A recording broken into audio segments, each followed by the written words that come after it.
అందరికీ నమస్తే అండి. @ద యూట్యూబ్ ఛానల్ స్వాగతం. నేను మీ వరప్రసాదను.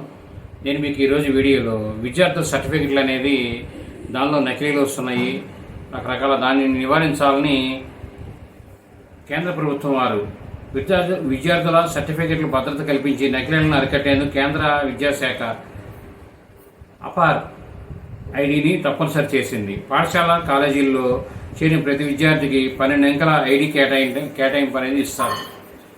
ఉమ్మడి కృష్ణా జిల్లాలో 26% నమోదైనట్లు తెలియజేస్తున్నారు.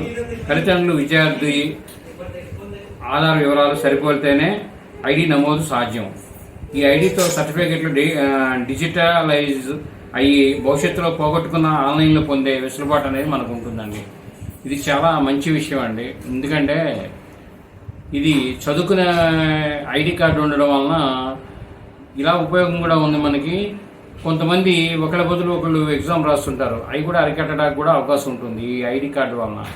ఈ వీడియో మీరు పూర్తిగా చూసినందుకు ధన్యవాదాలు. మేము మరిన్ని వీడియోలు చేయడం కోసం లైక్ చేయండి, షేర్ చేయండి, తప్పకుండా సబ్స్క్రైబ్ చేసుకోండి మీరంతా. Thank you.